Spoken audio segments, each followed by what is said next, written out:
शहर के किनारे एक पुराना सा मोहल्ला था।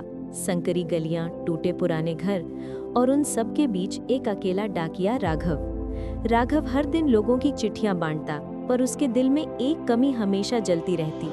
उसके अपने पते पर कभी कोई चिट्ठी नहीं आती थी। उसकी पत्नी गुजर चुकी थी और एक ही बेटी थी आराध्या, जो बचपन में ही कहीं खो गई थी।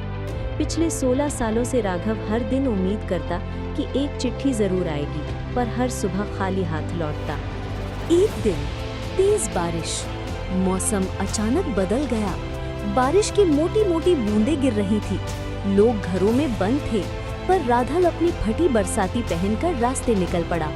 गली नंबर 7 में एक पुराना मकान था, जिसके बाहर एक डाक बॉक्स टेढ़ा होकर लटका हुआ था।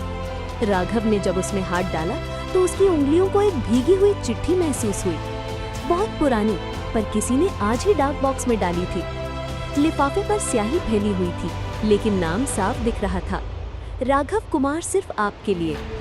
राघव चौंक गया। उसने कांपते हाथों से चिट्ठी खोली।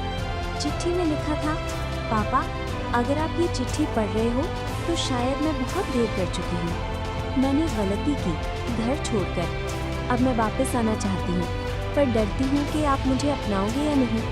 अगर आपको मंजूर हो तो आज रात 9 बजे पुराने स्टेशन पर मिलना। आराध्या। राघव वहीं बैठ गया। आंखों से आंसू बारिश के पानी में मिल गए। 16 साल बाद उसकी खोई हुई बेटी उसे बुला रही थी। पुराना स्टेशन, रात 9 बजे। स्टेशन पर अजीब सा सन्नाटा था। ट्यूबलाइट झिलमिला रही थी। राघव अपनी भीगी हुई चिट्ठी सीने से लगाए खड़ा था। 1 घंटे, 2 घंटे, वहां कोई नहीं आया। राघव का दिल टूटने लगा। क्या यह किसी की शरारत थी, या आराध्या फिर डर गई? वो वापस जाने लगा ही था कि पीछे से एक धीमी सी आवाज आई, पापा। वो मुड़ा तो एक लड़की भीगी हुई, कांपती हुई उसकी ओर बढ़ रही थी। चेहरा बदला हुआ, कंधे पे चोट के निशान, आंखों में डर, पर नजर में वही बचपन वाली मासूमियत। राघव ने बिना एक शब्द कहे उसे गले लगा लिया। लेकिन कहानी यहीं खत्म नहीं होती। गले लगाते ही राघव ने महसूस किया कि लड़की का शरीर कांप रहा है, जैसे कोई बड़ी परेशानी पीछा कर रही हो। वो पीछे मुड़ी। स्टेशन के बाहर अंधेरा घूर रहा था। पापा, वो लोग मुझे ढूंढ रहे हैं। मैंने उनसे भागकर ये चिट्ठी डाली थी। वो बहुत खतरनाक है। राघव ने एक पल सोचा।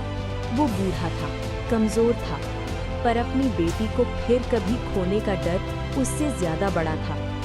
उसने उसका हाथ पकड़ा और कहा, अब जो भी होगा हम साथ लड़ेंगे।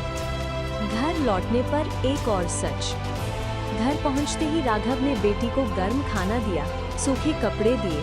कुछ देर बाद आराध्या उसकी मेज पर रखे पुराने सामान देखने लगी। तभी उसे एक पुरानी डायरी मिली। उसके पहले पन्ने पर लिखा था, अगर कभी आराध्या लौट आए तो उसे ये सच जरूर बताना। वो मेरी असली बेटी नहीं है, बल्कि मैंने उसे स्टेशन से मिला था। आराध्या के हाथ कांप गए। उसने डरते हुए राघव को देखा, पर राघव ने उसके कंधे पर हाथ रखा और कहा, खून से नहीं, दिल से जो रिश्ता बनता है वही असली होता है। आराध्या रो पड़ी। वो बच्ची जो 16 साल से अपनापन ढूंढ रही थी, आखिर उसे घर मिल गया था। कुछ दिनों बाद पुलिस ने उन लोगों को पकड़ लिया जो आराध्या का पीछा कर रहे थे। पूछताछ में पता चला, वो लोग आराध्या की असली पहचान जानते थे। वो किसी बड़े परिवार की खोई हुई बेटी थी और वे उसे बेचने ले जा रहे थे। पर अब उसे अपने असली पिता से ज्यादा राघव के प्यार पर भरोसा था। आराध्या ने फैसला किया, मुझे अपना परिवार मिल चुका है और वो आप हो पापा। राघव मुस्कुराया और उसके जीवन की सबसे बड़ी कमी पूरी हो गई।